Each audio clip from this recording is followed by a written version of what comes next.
4 Degrees to the Streets is designed to empower anyone curious about places and spaces, not just persons with professional degrees or backgrounds. Here we will cover a host of topics, including transportation, health, housing, and the environment through the lens of racism, classism, and sexism, and give listeners the tools they need to overcome institutional barriers. Follow us on Twitter and Instagram at the 4 Degrees Pod, and tune in every other Tuesday where Nimo and Jas keep it 4 degrees to the streets.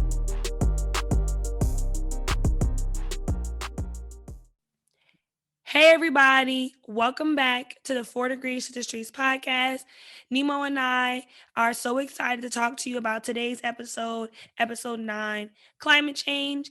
We're going to be talking about the cycle of how the humans impact the environment and how the environment then turns around and impacts our day-to-day lives.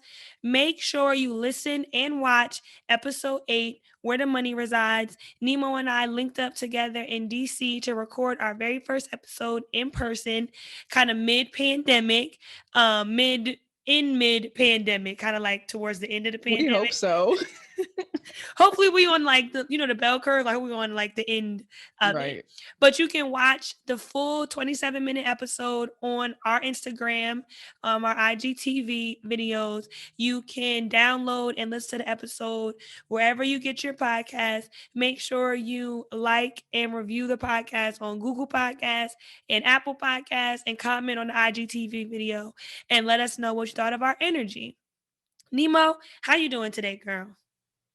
I'm doing great. I can't complain. It's officially spring. It's warming up, which we're going to be talking about how overall warming of the environment may not be the best thing in this episode. But when I can walk out my apartment at 7:00 and it's still 70 degrees, I can't complain. How are you?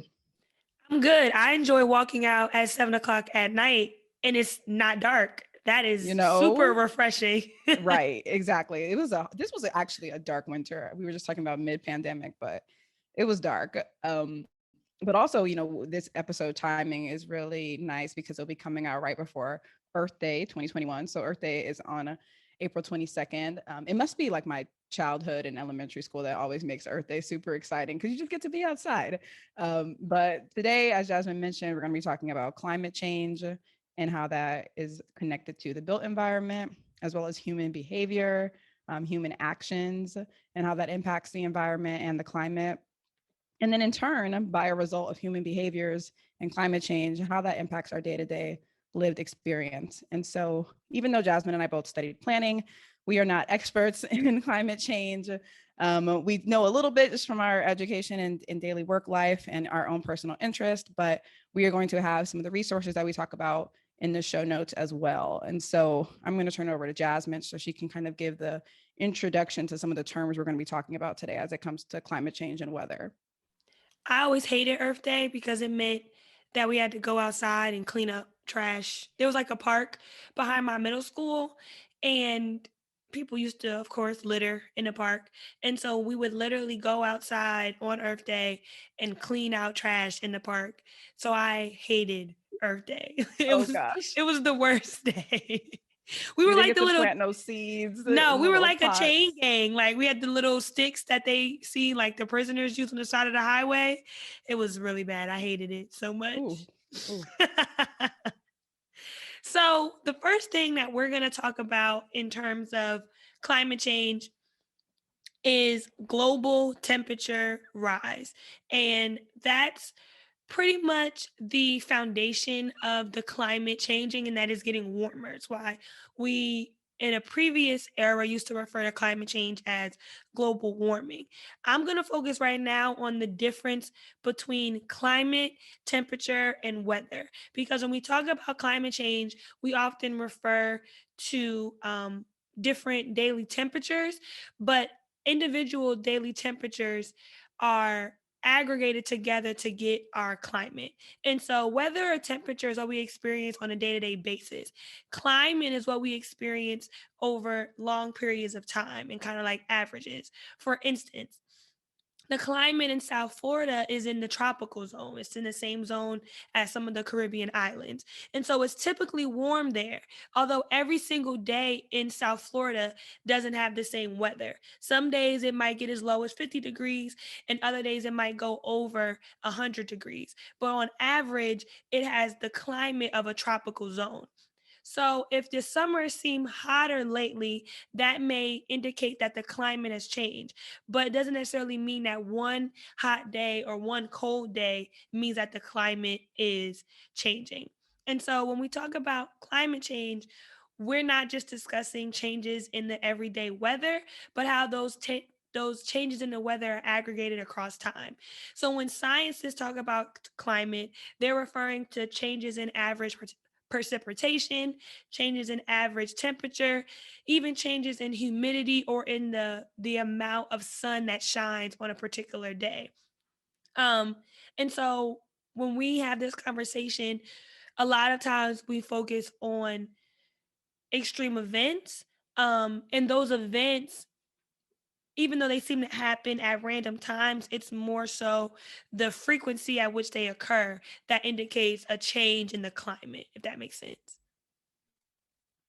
Yeah, no, I think that's a good point about it's the warming of the overall environment leads to other things that may also impact other seasons. So it may not just be summer where we see the impacts of climate change, but it'll be other times of the year or other ways that we experience the outdoor and the natural environment that are as a result of the long-term sustained warming or change in climate over time. And so when another kind of overview that we wanted to give is, I'm sure you hear a lot of times in scientists describing climate change is humans are bad, people are ruining the environment. But what does that really mean? Are people, is it because people are driving in their cars? Is it people leaving their cars running outside? Is it people using more electricity? Should we be using cleaner forms of electricity to reduce impacts of what we do to the environment and how that impacts the climate? And I will say, this is not meant to shame anybody because there are many different layers and cultural contexts that are involved in how that impacts our choices and our day-to-day behaviors. I was just gonna add that in this episode, we're not taking a Earth focus to climate change. We're really focusing on how the changing of the climate impacts humans in our day to day lives. Because at the end of the day, the earth is going to be fine. It's going to adjust. So, however we behave and however we adapt or don't adapt to the climate changing is going to be the end or the longevity of humans. Because if we ruin the planet, we will become extinct just like the dinosaurs, but the world gonna keep spinning around and it's gonna be new inhabitants, and however that means animals will adapt and will morph to fit the changing times. It's really the question of how will humans adapt and morph to fit the changing of times. Right. And how can what we do on a day-to-day basis impact our own best interest at the end of the day? And so one of the big ways of how scientists have proven that humans' behaviors are leading to climate change is through greenhouse gas emissions. That's a really common phrase that we hear, but what is that even? And so greenhouse gas emissions are essentially the combination of emissions of carbon dioxide, methane, nitrous oxide, and F gases. So we can get really scientific, but as Jasmine said, we're not even going to go there. But when you think about greenhouse gases, think about all of those things going into the environment. And a lot of times how that happens is through the burning of fossil fuels. And so this happens a lot during manufacturing. So when coal, gas, oil are burned, this is something that humans have been doing a lot since the Industrial Revolution, and it continues today. And so specifically, again, how do we know that it is humans that are contributing to that type of greenhouse gas? And that's because the carbon dioxide that comes from burning of these fossil fuels and producing fossil fuels has a unique signature that makes it different from other carbon dioxide sources that comes from other natural things that happen in the environment. And so science really dug into the root to see, no, these are greenhouse gases that are coming from things that people are doing. And so some other ways that the greenhouse gases get emitted is through food waste, unnecessary food production, overproduction. So the factory farm model producing livestock takes a lot of energy. It takes a lot of water. It takes a lot of energy to keep the farming in the structure that can produce these animals and produce this food for people. And so the gases specifically from livestock are methane and nitrous oxide, as I mentioned, are part of the greenhouse gases. And those alone are more potent than carbon dioxide. But again, as we'll get into a little bit later, it's a cycle because to produce the food, it takes a lot of energy and it comes out with greenhouse gas emissions, and that impacts the climate, which impacts higher temperatures, which puts scarcity in water scarce areas, and then it makes it harder to then grow food and raise these animals. And so the impact of just trying to get the food then impacts the environment, which then in turn will impact how we get food again. Another way of thinking about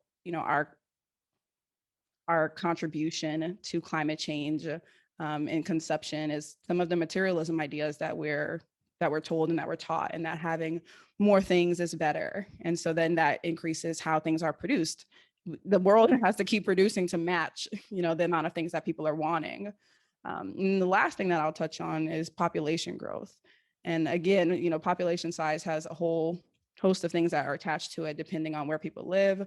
Higher populations mean that there's overall higher activity happening in those areas and having increased greenhouse gas emissions as well, whether that's just for transportation, heating, cooling buildings, and then just industrial production overall.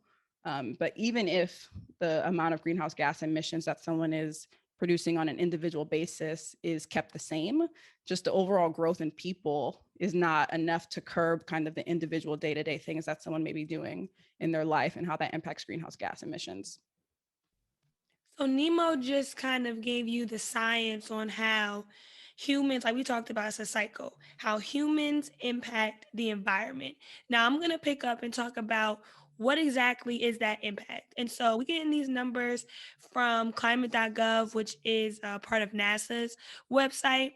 So land and ocean temperatures have increased at an average rate of 0.13 degrees Fahrenheit per decade since 1880, right?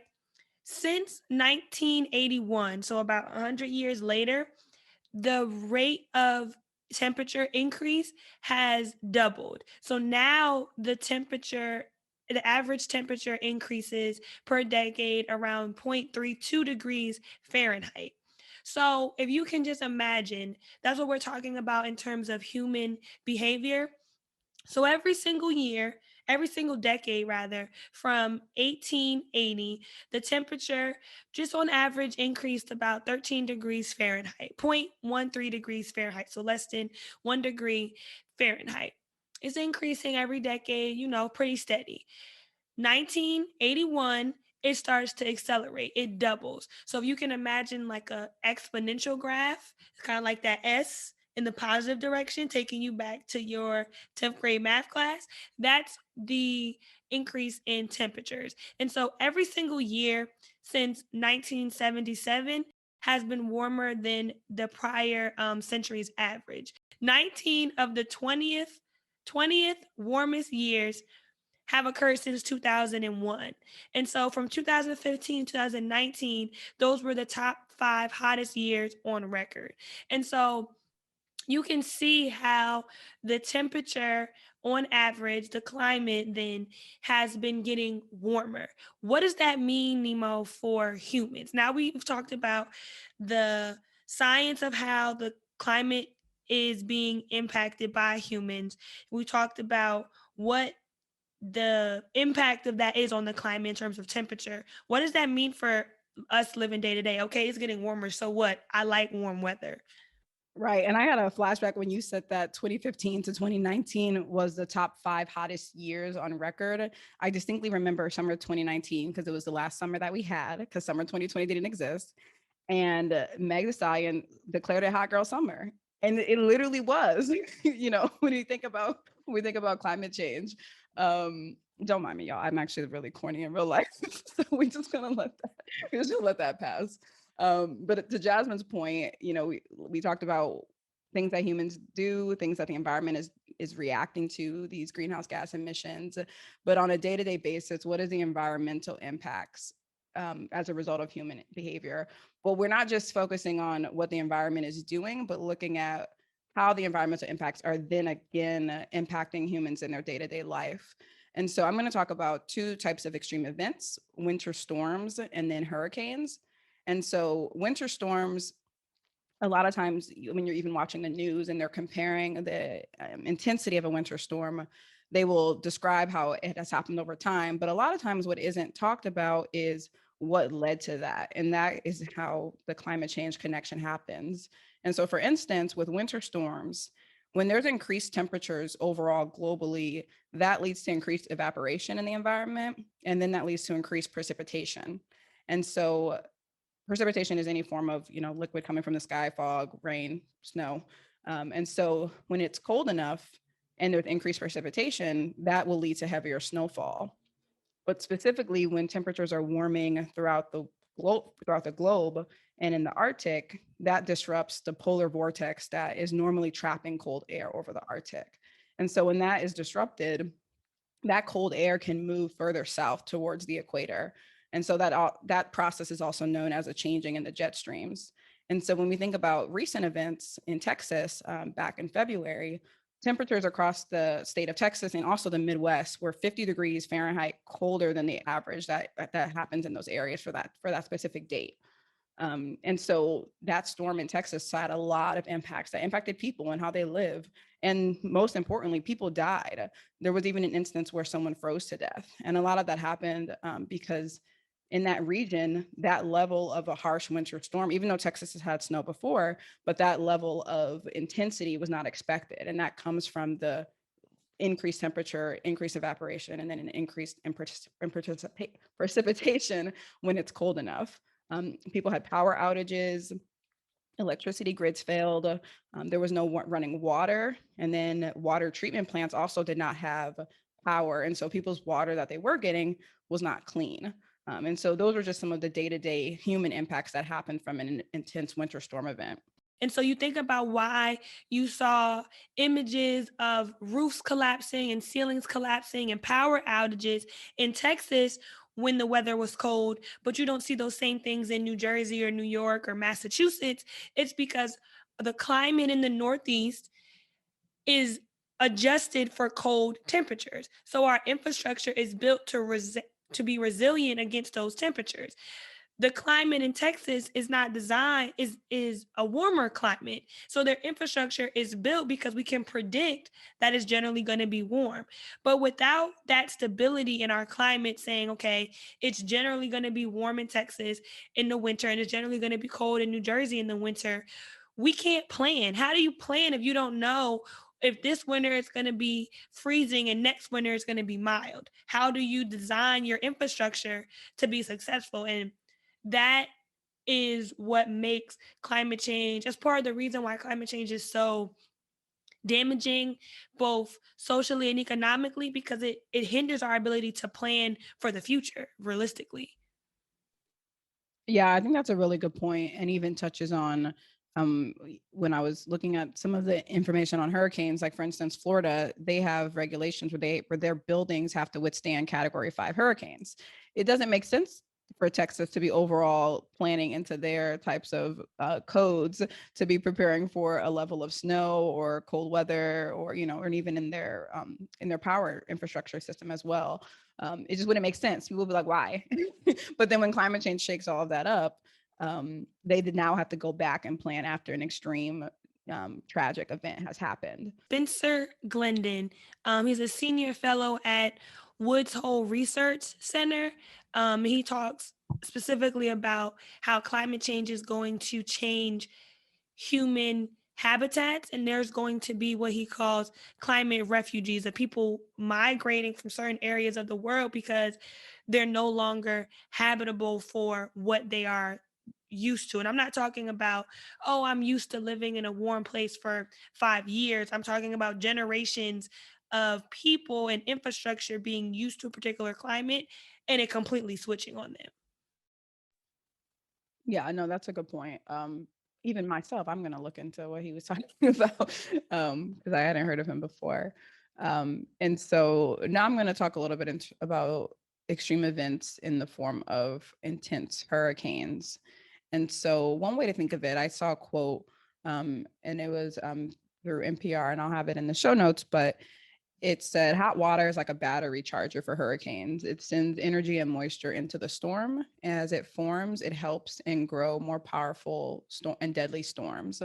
And so this one is a little bit more directly connected to how we think about climate change and increase in weather. That the storm systems that create hurricanes are created from warm water in the ocean. And so, specifically thinking about Hurricane Laura that happened in August 2020, this was on record one of the most powerful storms in the United States. And part of what led to that was that the water in the Gulf of Mexico was 90 degrees at the time when it was approaching landfall. And so and then with this increase in intensity, hurricanes are also becoming more deadly.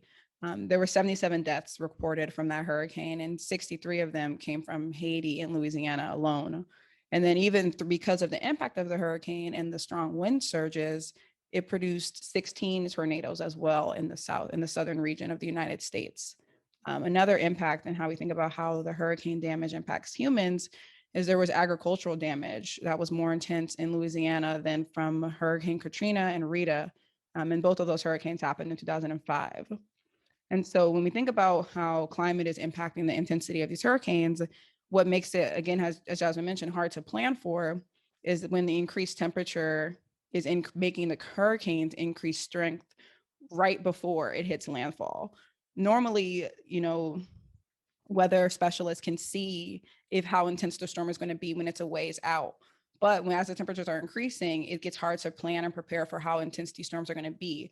And this makes it hard for people to evacuate, makes it harder for people to find shelter. And especially this storm, when we think about how it happened during a pandemic, it's particularly challenging to find places for people to congregate and make themselves safe during a storm like this. Yeah, the hurricanes, and it's crazy that both Hurricane Katrina and Hurricane Rita happened in 2005. And we've been seeing a lot more hurricanes, which, as I mentioned earlier, in terms of climate, that is an indicator of a changing climate. If we're experiencing X amount of hurricanes per decade for the last 5 decades. And in the last 10 years, we've seen twice that number of hurricanes. That's an indicator that our climate is changing. Something is happening in which the frequency and intensity of these extreme events are increasing. Right. And it doesn't leave much, the only planning we can really do now is seeing the pattern that's happened over the last few decades. And seeing that, okay, what needs to happen to really prepare for this. And we're going to get into a little bit of that later as we talk about some of the policies. But when we think about how climate used to be more so referred to as global warming, Jasmine's going to share a little bit about how an overall increase in temperature and how that impacts people. So people eat food. Like we need water and food to survive. You think you need a house and a car and a job. You really just need water and food. Of course, you need a place to cook the food and money to buy the food. So you need a job. But those are the two basic necessities of food, of humans. And so warming temperatures have several impacts. Nemo talked about the extreme events. One particular event that I'm going to mention and discuss are droughts. And so a drought is a period of very little rainfall, which leads to low water availability. In the United States, and this is a very US focused episode, we understand that climate change is the entire world. And so we know that it impacts different places at different intensities and different rates. And it's not just a problem happening here in the United States of America or in the North American context. So United States experiences drought regularly. Parts of California, Utah, Arizona, even parts of Georgia and Louisiana, Mississippi, Ohio experience different rates of drought throughout the year. We have a drought indicator that you can Google your state or your region and it will let you know if you are experiencing a drought. I was really young at this time, but I remember there was a whole campaign in California about not using water to water your grass because they were going through a drought and there was low water availability. But the increase in temperatures really severely impact droughts, and that makes sense for various reasons, but I'm going to talk about it here. From 2000 to 2015, between 20 and 70% of the United States land area experienced conditions that were abnormally dry at a given time. So that comes from the US EPA. The data behind that is a graph on their website, which we will have in the show notes, but it shows kind of a bar graph over time. And you can see that beginning in 2000, the amount of land area that was considered to be in a drought significantly increased between that 15-year period. And so, what does a drought mean for humans? Okay, we need water and food to survive. And droughts limit the availability of water for drinking, and it limits the availability of water used in agriculture. And so there's an article in the American Journal of Agricultural Economics that talks about the impact of drought on food production. They just gave estimated, okay, what would an additional week of drought mean for various parts of the United States? And it would mean a decline of between 0.10 and 1.2% production of corn and soybeans. And they just isolated this to look at 1 week and two particular crops. But if you can extrapolate that to see, okay, what if the drought lasted for an additional month? And if it's impacting corn and soybeans, how is it impacting the production of strawberries, the production of apples and oranges and grapes? And how is it then impacting the production of grass that cows and chickens need to eat? And so, how are we getting our meat and our different produce items of that way? It also makes it difficult for livestock production, like I said, because just like humans need food and water, livestock, cows, chickens, even farmed fish need water and grassland to eat so that they can grow so that we can eat them. And so the drought, increased temperatures, increased drought conditions, which reduce water availability, which hinders the production of food. From a human standpoint, that means that when you go to the grocery store, the price of certain items might be higher than what you're used to because of supply and demand. Nemo consistently talked about humans, we want more of everything. We want to go to the grocery store, and at any given season, we want to get strawberries. Even if it's not strawberry season in America, we want them to bring those strawberries in from Argentina or from Chile or wherever they're grown, and we want to have them in our grocery store, and we want to be able to afford them. Well, with climate change and droughts, a drought condition in Argentina or in Chile might impact the production of strawberries, and it will then increase the cost of them in the grocery store. So that's impacting the economics. Now I'm spending more money on one particular item and not all particular items. Some items might not be available at all. I vividly remember last summer there being super high prices of orange juice because Florida was going through it was the opposite of a drought. They were going through a flood. And if you ever been to like an orange grove, too much water makes it difficult for the trees to grow the oranges. And so prices of orange juice were upwards to like $4 because they were just, and when they were there, they were up to $4. And sometimes we would go to the grocery store and there wouldn't be any orange juice there. Now that's a small item. Oh, okay, we don't have orange juice, no big deal. But that's today. What about in 10 years when okay, we don't have orange juice, we don't have oranges, we don't have strawberries, we don't have apples, we don't have any of these fruits that we're used to? How does that impact human daily lives and our ability to consume food that we're not just used to consuming, but that we need for our bodies? Right, because I think any nutritionist would obviously support a balanced diet, and when you can't get some of those foods, it impacts your own quality of life as well. I thought it was interesting that the study you mentioned talked about the reduction in production of corn and soybeans, because I always think about corn as one of those foods as we don't even think about how many things like corn is in. Like I can't even begin to list, but I also think about high fructose corn syrup and how much that is in other things. And all of that comes from corn production. I think too, even aside from food, I think corn is used for just the like I mean, I even think about I think it's in some beauty supplies as well. Like it just really extends to the use of what it can be used for. And then soybeans are also one of those kind of they're kind of they're a base for a lot of the foods that we eat. And so even just looking at from that study alone, what a week could do, when a lot of times, kind of thinking about the extreme events, a lot of times these droughts happen really intensely.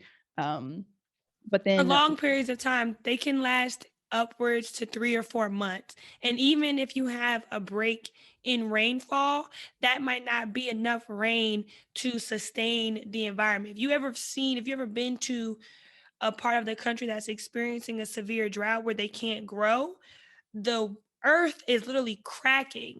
So like you need a lot of water to rejuvenate the soil so that it could grow anything. And I think that article, those researchers chose to focus on corn and soybean, not just because they're bases for other foods, but because corn and soybeans need the same things that wheat needs. And we could think of a million things that wheat is involved in. They need the same things that grapes need. They need the same things that a lot of other plants need that are bases for the foods that we eat. Corn is in tortillas, it's in chips, it's in cereal. All these items, thank you, because I could not think of any. yeah, all these corn-based items, we you wonder why sometimes they're not available, why the prices are so high. And that's the economic aspect. So it's not just, and I mean, this is enough for us to be concerned about it, what we're consuming in our bodies, but it also has a consequence on the economy. Think about all of the farmers who are growing these items who don't have the livelihood that they need. So now people on an individual level are struggling financially, not just the farmers, but us as consumers going to the grocery store having to spend a larger portion of our income on grocery items. The economy is severely impacted on a large scale. In 2015, the plantain in Puerto Rico the farmers in Puerto Rico lost an average of $3 million from the drought that occurred there in 2015, just because one crop, the plantain, was severely impacted. That's one crop in one island, Puerto Rico, $3 million. Just imagine that on a larger scale, how Right. that's impacting our economy and our food production. Is crazy. Right. I try to put things in perspective because I think even with the extreme events, when you look at, oh, that just happened in Texas one time in 2021, or oh, that just happened in Louisiana in 2015, or oh, that's just happening in Napa Valley in 2019 or 2020, you have to start looking at things in the aggregate. Oh, that's just happening to corn this month. That's just happening to oranges last year. But if we're seeing that consistently and more consistently, how do we think our lives are going to be in 2030? That's scary to think about.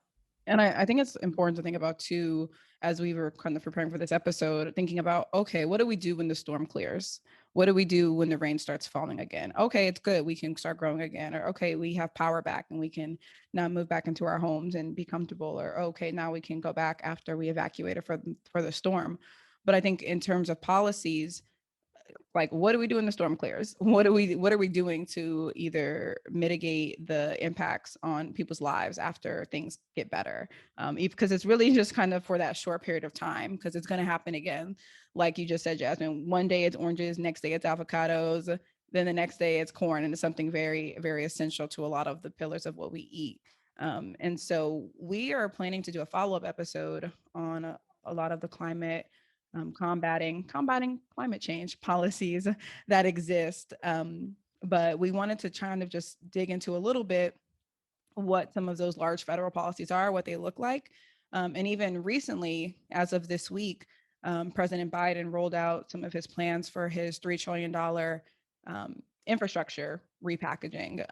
And I think that kind of goes into the Green New Deal and what that would look like. And so, in addition to focusing on roads and highways and infrastructure, he's also planning to put billions of dollars into combating climate change, into climate change research, into electrification, which a lot of scientists are saying that that is a way forward to reducing some of our greenhouse gas emissions as well.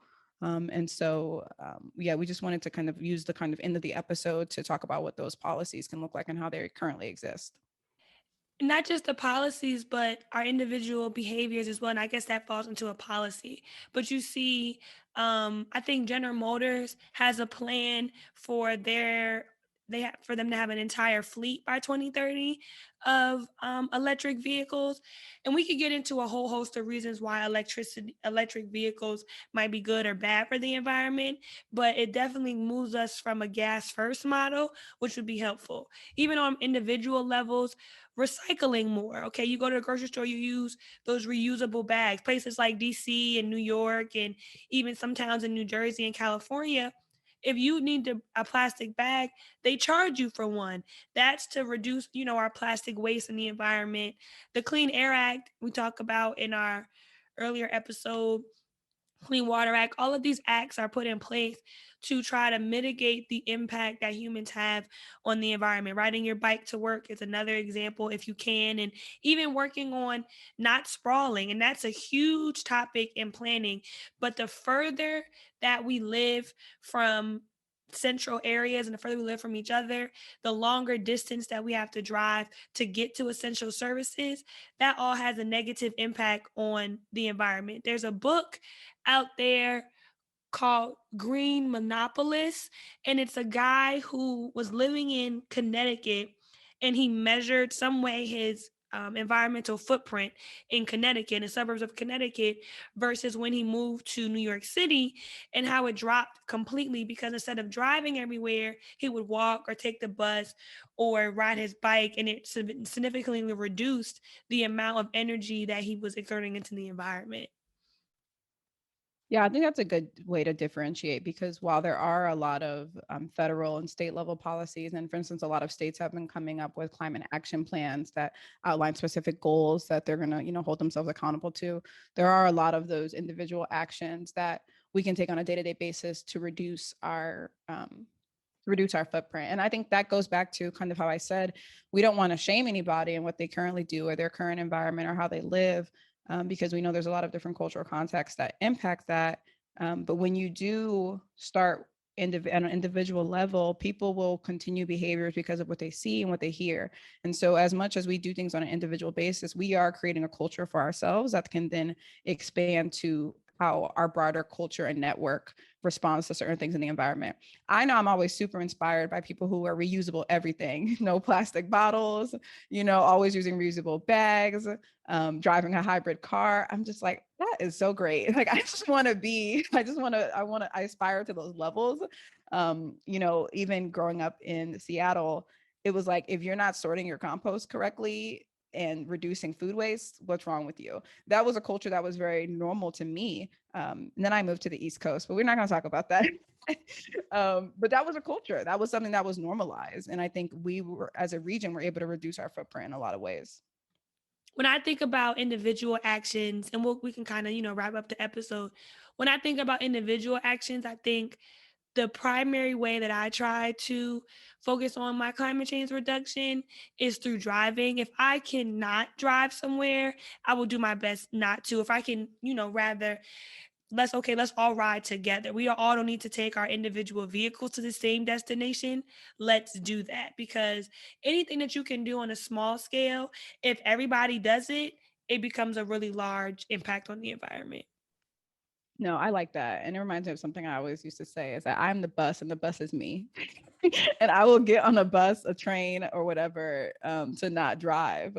And again, I think that's a cultural thing. I think in most of my adult life, was able to live in environments that were pretty urban enough and walkable, and transit accessible to where I did not have to do that. I would say one of the ways that I individually try to protect the planet and reduce my green footprint is definitely through energy use, trying to cut off lights, not turning on lights if not necessary, managing how I use my heat and air conditioning. Can I open the door? Can I put a little blanket on? Like, growing up, it was just like, you need to turn that heat on. I think that someone made a tweet about like how Black people have been trying to save the environment, but we didn't know. We just was trying to save money. Like We weren't just saving those we plastic just was bags trying to in the save. drawer. I have a whole thing under my sink of all these. We just use them. My grandfather, he uses them to like take food outside to the neighbors or like to his cats or something. Or like we use them for our smaller trash bags, like little ShopRite bags. And I'm like, we have been trying to save Mm-hmm. this planet out of the guise of trying to save money. Exactly. Environmentalism is not new for us. And that's a whole different topic on how environmentalism was made it to be not a Black thing when that is not the case. So when we do our follow-up episode on policies, we'll have to add a little snippet to that. But thanks for rocking with us today. And for our episode 8. So we only have, oh my gosh, this is episode 9. So this is our second to last episode for our first season. You can listen to this episode and past episodes on Spotify, Apple, Amazon, Google, wherever you get your podcast. We drop episodes every other Tuesday, and you can follow us on Instagram or Twitter at the number 4 degrees pod. Peace out, y'all.